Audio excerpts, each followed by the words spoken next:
అంత అంత డెప్త్గా వద్దు కానీ.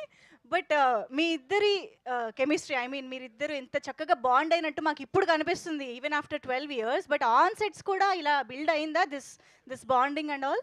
The first time we met was on this film. Yeah. So అప్పటి నుంచి ఇలానే ఉంది. From the time we met, both of us realized that ఇద్దరు వచ్చి తెలుగులో ఏంటి చెప్పు వాయాడేది గలగలని మాట్లాడుతూ హాయిగా టాకెటివ్ గా ఉన్నాం. So it started from then till now nothing has change. ఇద్దరిలో కామన్ విషయం ఇక్కడ ఏమనిపిస్తుందో ఇక్కడ ఆటోమేటిక్గా అదే వచ్చేస్తుంది. మైండ్ వయసే లేదు. యా, అంటే ఇద్దరు ఏదైనా మాట్లాడాలంటే ఆ అని ఒకేసారి నోరు తెరుస్తారు. నోరు తెరవం గట్టిగా మాట్లాడతాం. సో ఓవర్లాప్ లో వెళ్తుంటాయి డైలాగ్స్ అన్ని. ఓకే, కానీ ఇందాక మీరు ఆ క్వశ్చన్ అడిగినట్టు మీది మీ కెరియర్లో సెకండ్ ఫిల్మ్ ఇది. అంటే you are very early of your career కదా. సో అప్పటికే అంజలి గారు ఐఎమ్ ష్యూర్ చాలా హిట్స్ ఇచ్చేసి చాలా సినిమాలు కూడా చేసి ఉన్నారు కాబట్టి సీనియర్. అదే అవును. ఆ విధంలో ఏమన్నా ర్యాగింగ్ జరిగిందా? చీచి ర్యాగింగ్ అయితే ఏం లేదు, but I learned a lot from her. Okay. So because obviously ఒక కమర్షియల్ సినిమా అనేది వచ్చి ఫస్ట్ టైం నాకు కమర్షియల్ సినిమా అయితే ఇదే. And she was already established. అవును. And of course I learned how she was to perform, or how to oka heroine ga ela cheyalani naaku assalu em telidu. So I think that I learned completely from Anjali. I have to thank her for that. ఈ chair నాకా? నాకు కూడా chair ఇస్తారా? Thank you. ఆహా, okay.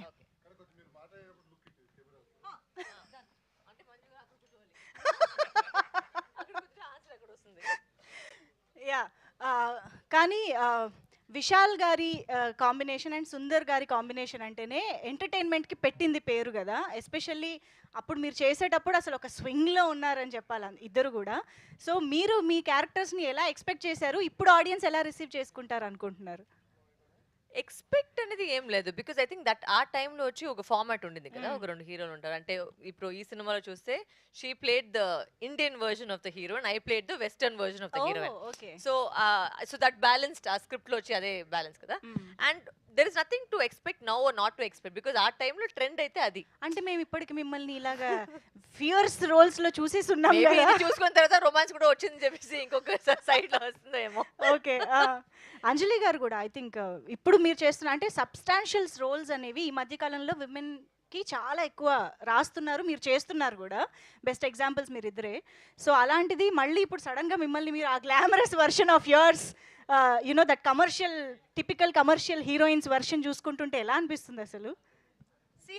అన్నీ చేయాలి కదా. అంటే ఇప్పుడు సీరియస్ రోల్సే చేసుకుంటూ వెళ్ళిపోతే కొంచెం కమర్షియల్ మూవీస్ చూసి ఆడియన్స్ కి మనం పెద్దగా ఎక్కం. వాళ్ళకి ఓకే అమ్మాయి సీరియస్ గా చేస్తుంది అని ఒక పాయింట్ తర్వాత మనకి కూడా అన్ని క్యారెక్టర్స్ లో ఏడ్చి అన్ని క్యారెక్టర్స్ లోని సీరియస్ గా ఉంటే మనకి కూడా ఆర్టిస్ట్ గా మనకి కూడా ఒక చిన్న బోర్డం ఫీల్ అవుతాం మనం. సో ఇలా ఉంటే ఆన్ అండ్ ఆఫ్ బాగుంటుంది. యాక్చువల్లీ మీరు రియలైజ్ అయ్యే ఉంటారు డెఫినెట్గా. ఈ సినిమాలో హీరో విశాల్ గారు అయి ఉండొచ్చు, బట్ ఈ సినిమాలో చాలా మంది హీరోస్లు వర్క్ చేశారు. సుందర్ సి గారు ఇస్ ఎ హీరో, సంతానం గారు is a hero, Vijay Antony గారు is a hero. So out of all these heroes in the film మీరు ఏదైనా ఒక హీరోకి కాల్ చేయాలి. యా, ఎందుకంటే వాళ్ళు ఇక్కడికి రాలేకపోయారు కాబట్టి we are missing them. So Varalakshmi గారు